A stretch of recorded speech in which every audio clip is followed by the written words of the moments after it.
We will now turn to Dr. Ross for 5 minutes. Over to you. Good morning, Madam Chair. Thank you for inviting me today. I've been studying plastic and microplastic pollution for the past 20 years in Canada, during which time I worked as a federal scientist at Fisheries and Oceans Canada, at the Vancouver Aquarium, OceanWise, and now at Raincoast Conservation Foundation. I'm a toxicologist, which means I'm concerned about the impacts of chemicals and pollutants on the well-being of Canadians and Canadian wildlife. For 4 decades, I've studied a variety of pollutants in killer whales, beluga whales, harbor seals, salmon, shellfish, and in air, water, and sediments. I've worked with First Nations across Canada to look at the safety of Indigenous foods.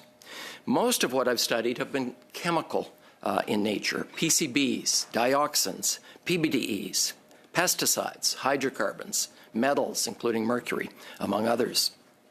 So plastics have emerged as kind of a unique pollutant in my world, a structural pollutant, a pollutant of obviously widespread scientific, public and policy concern, a pollutant where every piece or particle is nearly unique in shape, size, and formulation. Think, as Canadians might, of a snowflake, where we've got an infinite number of structures. This complexity in this pollutant class renders the technical characterization of plastics and microplastics challenging, but also offers incredible opportunities for scientific research, advances, information exchange, and innovation. I'd like to summarize a few points below that reflect my professional perspective on the topic of plastics and microplastics. Firstly, as has been shared today, plastics and microplastics have been widely detected throughout Canada's 3 oceans, as well as in freshwater and terrestrial environments. Plastics and microplastics kill fish and wildlife. They are toxic. They can cause entanglement of whales, turtles, seabirds, seals. They can suffocate. They can starve through artificial satiation. Plastics and microplastics are pervasive and persistent pollutants. They do not break down chemically during our lifetimes, but they break up into smaller and smaller pieces, such that every piece of large plastic is a reservoir of future microplastics. They can be found in the air we breathe today from this polyester carpet, the water we drink, and the food we eat. The plastic pollution problem is only getting worse each and every day. Global plastic production is doubling every 10 to 15 years. Shoreline or ocean cleanups are useful for data and education, but are an ineffective band-aid for the growing plastic pollution problem.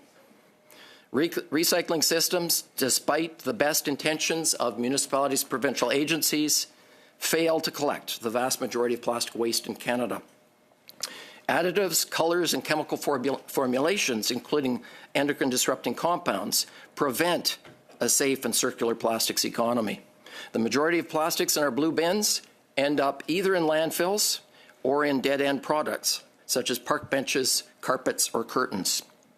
This means that recycling entails, generally speaking, a maximum of 2 uses for virgin plastic. Remember the stubby? 44 uses for the beer bottle that we used to use in Canada. Third major point this morning, plastic pollution comes from all of us. We are all polluters. But fishing and aquaculture sector remains an important source of plastics in the ocean, representing probably half the floating plastics in the Pacific right now. Millions of fibers from clothes, much of this polyester,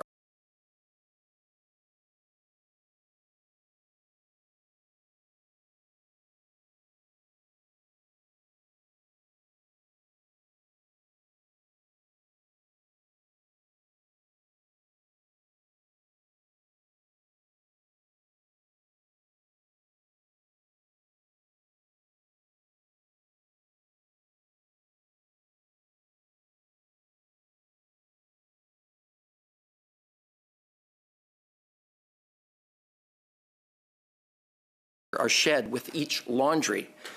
And this is something we've detected in seawater throughout the Arctic Ocean, with even 47 microfibers under the water at the North Pole. These are coming from textiles and laundry. Municipal wastewater treatment reduces but does not eliminate discharge into our waterways with the microplastics retained in biosolids now being spread on our farmers' fields. They're not destroyed by wastewater treatment.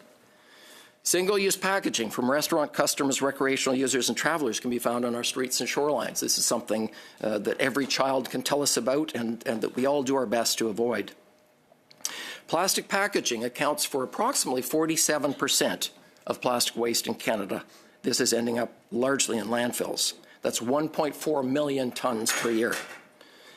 More than 86% of plastic waste ends up in landfills. And during my 25 years of working on plastic, these numbers have not changed substantially, barring a few low-hanging fruit items that my esteemed colleague, Dr. Rockman, spoke to. I believe, as Dr. Rockman presented, that Canada is well positioned for further global leadership. My time is up. I will wrap up. My apologies, Madam Chair. Canada's supper regulations have directly led to less plastic litter. Canada's addition of plastic manufactured items to the domestic substances list allows Ottawa to identify further products. I think Canada can further strengthen its leadership through the following: innovation and research in material sciences, textile designs, and wastewater treatment, facilitating national knowledge exchange through working groups, conferences, consultations, strengthening research capacities through interlaboratory calibration and other exercises, encourage home source controls through updated appliance standards, consumer education, and so forth, strengthening the market value, as my esteemed colleague to my left had emphasized, and the food safety of recycled plastics through the labeling of plastic formulations for additives and dyes, and continuing to build a national recycling framework through the leadership of the CCME to encourage municipalities and provinces to get on board in a national way that would improve the marketability and the circular economy. And finally, Madam Chairman, to consider the value of braided Western science and the importance and the important contribution of Indigenous knowledge. I thank you for your time.